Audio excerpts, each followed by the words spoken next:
But this is a big AI Global Law 101. Okay, everybody. You know, when I went to school, it was MIS. It was like the hottest degree that you could have on the planet. And now it's like AI. Well, let's give everybody a little run for their money. This is a document that is recorded. It's a power of attorney document granting Jeffrey Epstein power of attorney over all of Les Wexner's businesses and etc. We've heard about it. It's recorded on July 29th of 1999. Backdated to July 30th of 1991. The ORC, which is the Ohio Revised Code, you got to learn it if you live here, it's as active as of 1986. The notary expiration date is 1992. Number one question. On what legal date did Jeffrey Epstein become the power of attorney of Les Wexner? Anyone? Anyone? Okay, that had a timestamp. I forgot to mention that, the 309. This does not. We wonder why would Jeffrey Epstein in 1999 in real time, we'll get there, backdate anything to 1991? Well, here's 24 pages of parcels, but they're not just parcels. They're like 22 through 904. Like, are you getting me? They're like massive amounts. So 24 pages, backdated to 1991. Here's and this is the re-recorded version. The first recorded version is 2001.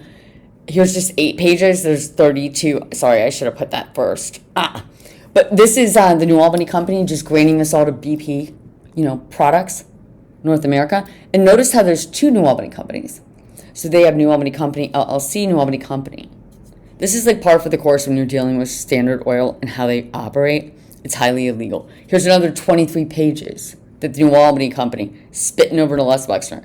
Again, more and more. Summa Corporation, I never understood how it rolls up into this stuff. But when I actually looked under the Texas company, I couldn't believe that it had converted through Ohio, and became a holding company that's still not even live. All Texas company historical trademarks are dead and have been. And so what? Who would have guessed that the Texas company, and this is Lincoln Murray Lincoln. Yeah, he was a double agent in the 60s who was removed from the fake shell corp that was created that had liquidated George H. Dunlap's estate. His name was Lincoln Murray, and Playboy did this whole centerpiece about him. He was like the Jeffrey Epstein of the 60s. He was flying people all over the country, this Lincoln Murray. And while my cousin's like, what the hell is going on? And he's losing his uncle, A.C. Dunlap at the time. A.C. Dunlap died in 1967. Anyways, it's Lincoln Murray who becomes the power of attorney over all of the Texas company. What the F? Yeah. You see this? It's crazy. And if we want to talk about real time versus it's kind of like perception versus reality. We have May 17th. It's an important date, 1996. And there's no timestamp, which means this is backdated. And then 2/18/1997, those are all in real time. But this is Eastern Ohio Holdings and Black Sheep Farms. We'll talk about Black Sheep, conveying it to this Columbus City of. That's an entity, people.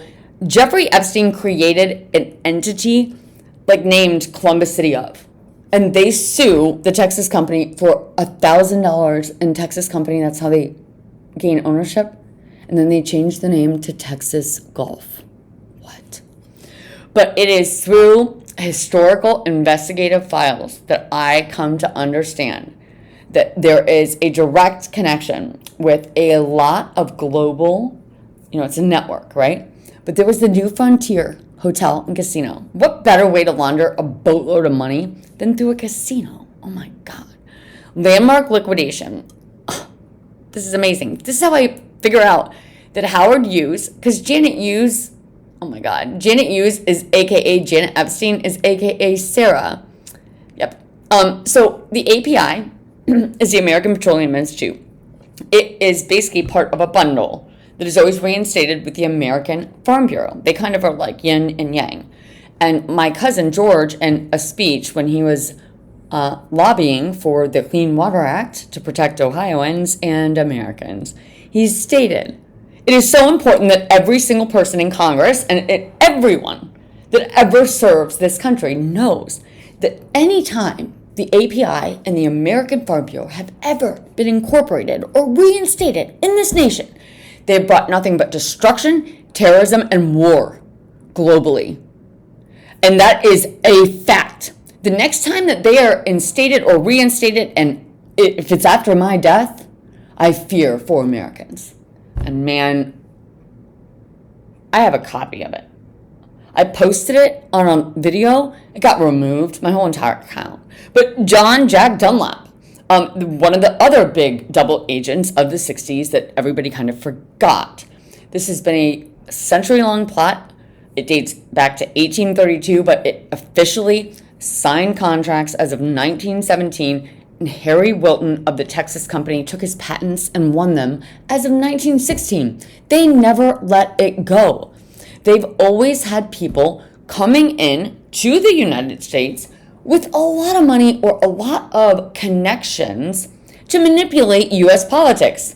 And the goal has always been to move this plot forward to eventually take over and liquidate the entire U.S. Farmers Trust, Texas Oil Company, and then the McKinley Trust. He was a president, for God's sakes. They shot him. That happened before. So JFK, anyways. So August 28th of 1996 is the very first date that we have on record that Epstein is recording in real time, and we analyzed millions of documents. It's an important date because this brings back to life the Farmers Commission Company, the Ada Farmers Exchange, and the U.S. Commission Company, several of them with lots of banks rolled up underneath them. But it's actually brought back to life to expire in 1 year.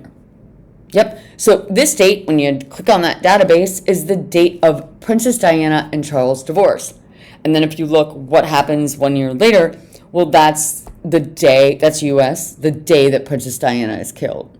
Now, the best part is that they do this, and then you look, wait, please tell me this didn't go through France. Yeah, and they do it through Epstein's property in France, and you click into that villa. It used to be owned by Wallace Simpson and Edward. Come on, people. The Farm Bureau heirs were distant cousins of the Spencers and wrote quitclaims on both sides. So the fact that this happened, and the fact that it happened ahead of 9/11, speaking of 9/11, they are formally incorporated, and these are set up to transfer upon death in 5 years. Upon death. So we got Princess Diana, who's already dead. Add 5 years to that date. 9/11 is all over this stuff. Gulf Oil, hey, become our power of attorney. And then how do they transfer the Gulf Oil patents and trademarks? Through the Texas Rangers. Yeah, this is the Texas Rangers, baseball partners out of Canada